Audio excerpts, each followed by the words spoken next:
El Señor esté con ustedes. Del Santo Evangelio según San Lucas.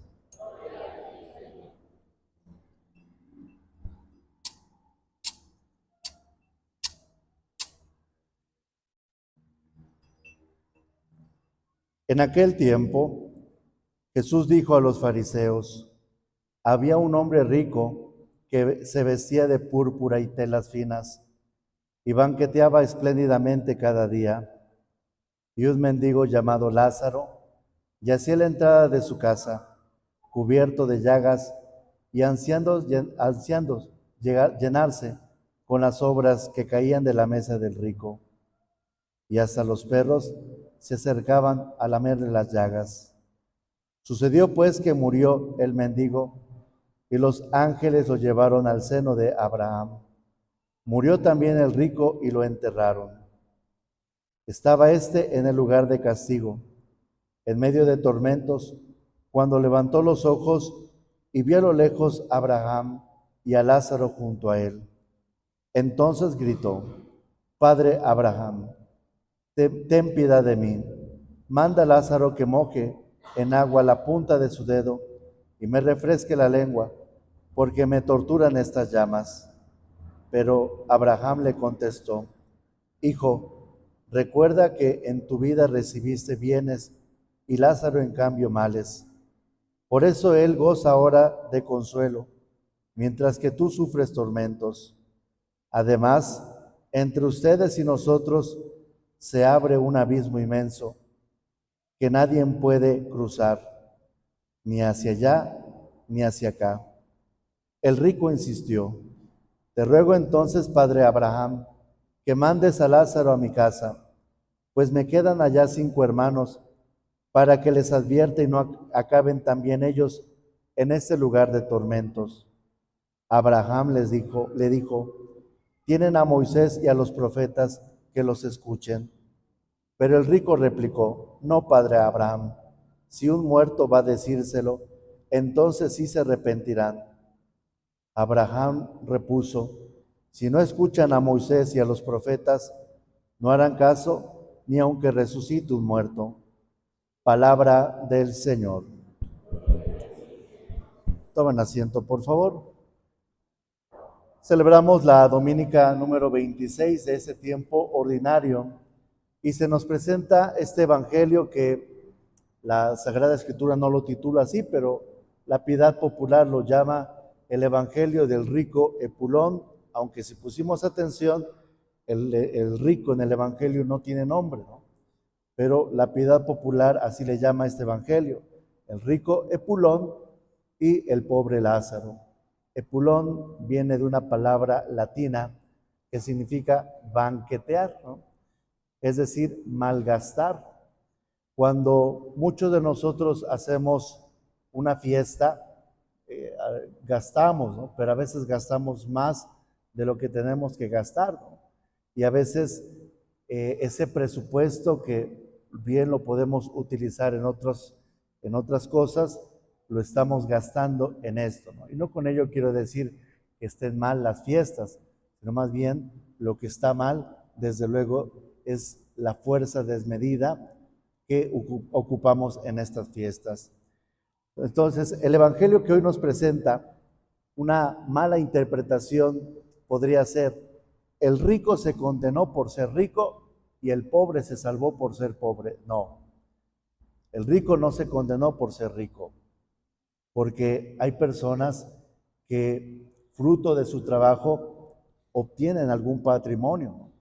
Y el Papa Francisco lo dice o lo decía con mucha frecuencia: el papá o la mamá que se levanta temprano, va a trabajar, obtiene algún bien económico y eso lo lleva a su casa, es llevar bendición a sus hijos, es darle de comer bendiciones a sus hijos. Pero decía el Papa Francisco: aquel papá o aquella mamá que se levantan y van a hacer cosas ilícitas, como la corrupción, como el robo, entre otras cosas, y llevan eso al hogar, es darle maldiciones de comer a sus hijos. Entonces, el problema no está en la riqueza, sino en cómo se obtiene esa riqueza.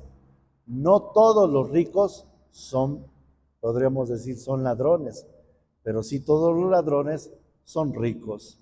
Entonces, el problema no está en la riqueza, ahí no está el pecado, sino más bien, ¿qué es lo que estamos haciendo con esa riqueza? Y este evangelio es curioso porque tiene algunos simbolismos. Por ejemplo, el rico no tiene nombre. La traducción popular le llama Epulón, pero si vemos el evangelio, no tiene nombre, a diferencia del pobre. El pobre sí tiene nombre, se llama Lázaro. Lázaro, que se traduce como Dios está ayudando. Por eso un animal, un perro que guía a un invidente, ¿cómo le llaman? ¿Cómo? Lazarillo, ¿verdad? Entonces tiene mucha relación, ¿no? Entonces el pobre desde luego no es el que carece de bienes materiales. El pobre desde luego es el que ayuda. Dentro de su pobreza es el que ayuda. ¿Por qué? Porque entiende que su riqueza no está en los bienes materiales. Su riqueza está en sí mismo. Yo soy un don para la otra persona. Yo puedo colaborar con la otra persona. Yo puedo hacer presencia con la otra persona, ¿no? Lo hemos reflexionado en otros momentos, ¿no? Si tú ahorita vas a visitar a un enfermo, ¿no serías un don para él? ¿No serías una ayuda para él? Sin que le lleves dinero, sin que le lleves a lo mejor fruta o algún alimento. Con el simple hecho de irlo a visitar, de estar con él, a lo mejor ayudarlo, ¿no? O a lo mejor darle de comer o bañarlo, ya está siendo un don para la otra persona, ya está siendo un regalo para la otra persona. Entonces, dentro de la pobreza, desde luego, económica, podemos encontrar nuestra riqueza. Otro aspecto del pobre, el pobre es humilde. El humilde, desde luego, no tiene que ver con la carencia económica.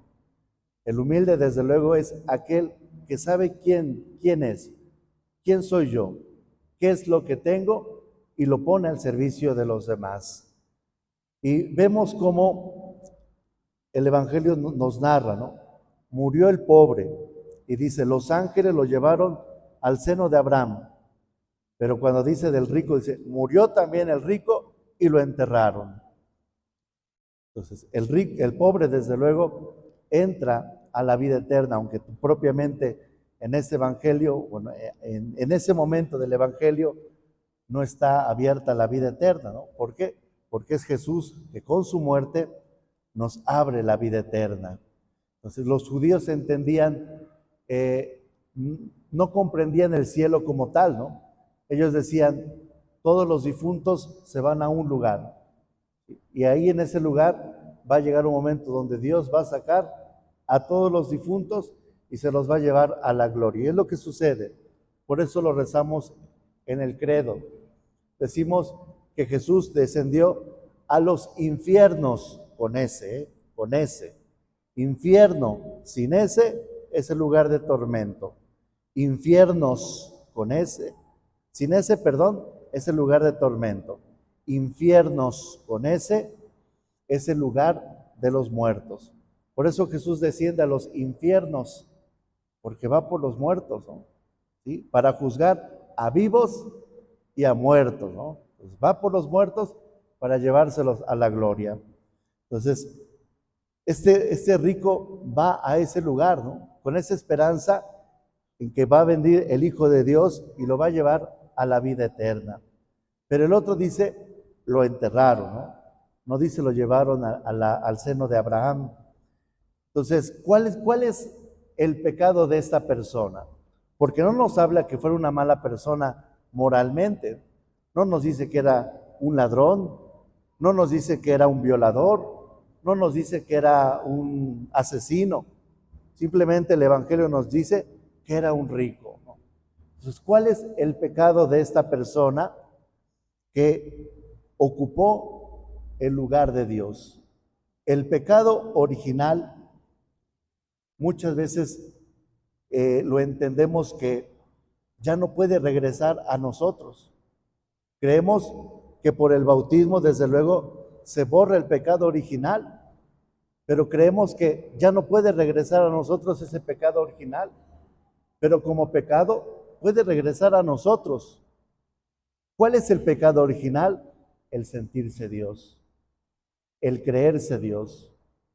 Y esa es una tentación a la cual caemos muchos de nosotros, ¿no? Nos sentimos dioses y creemos que podemos dominar muchas cosas, podemos controlar muchas cosas, podemos manipular muchas cosas. Dice el Evangelio, ¿no? Tú en tu vida recibiste bienes. ¿Por qué le dice a Abraham en tu vida?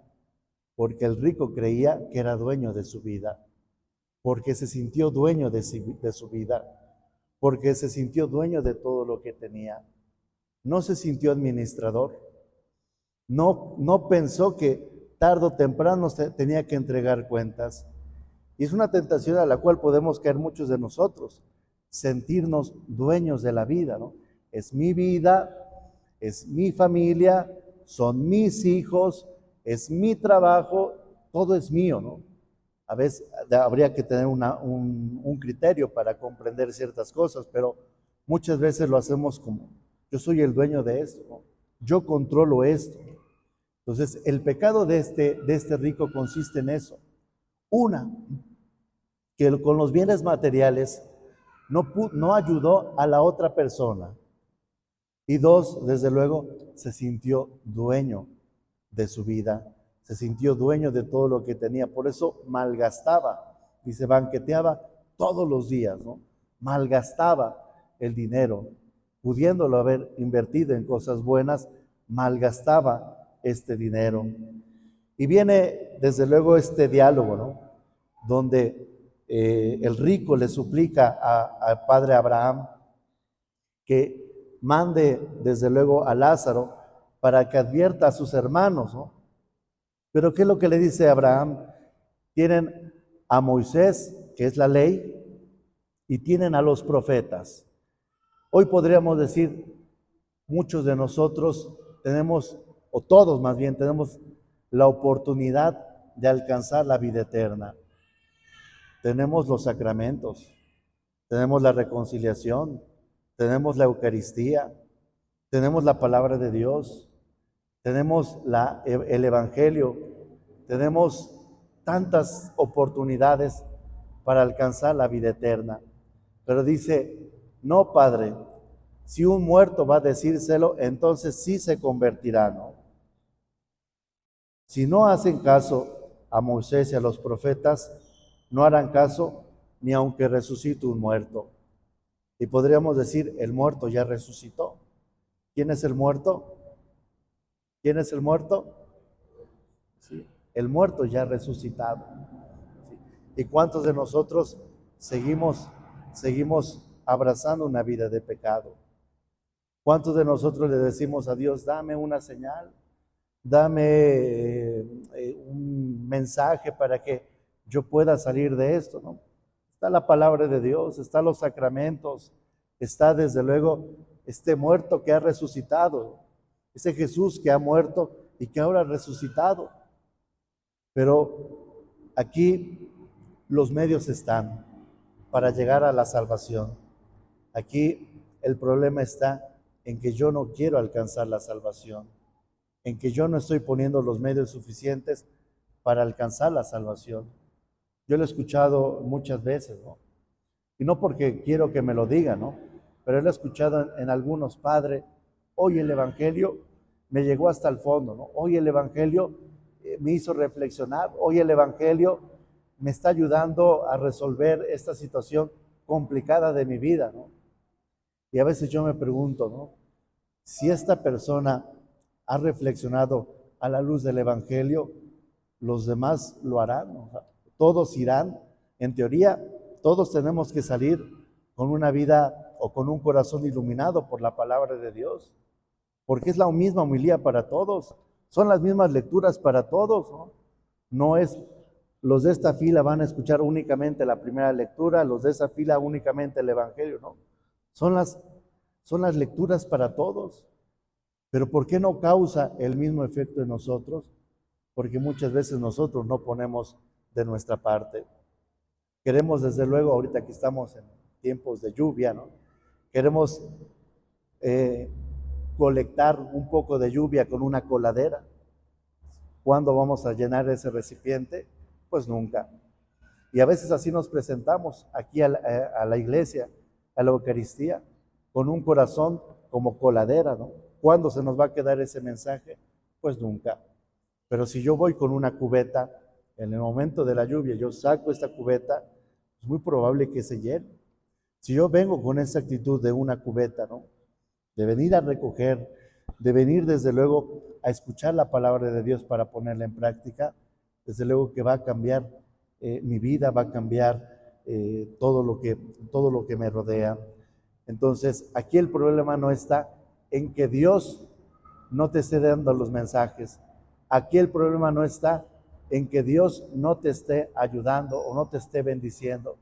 Aquí el problema tal vez puede ser que yo no estoy poniendo de mi parte, que yo no tengo este corazón abierto para que la palabra de Dios pueda entrar, pueda transformar mi vida y pueda ser una persona diferente.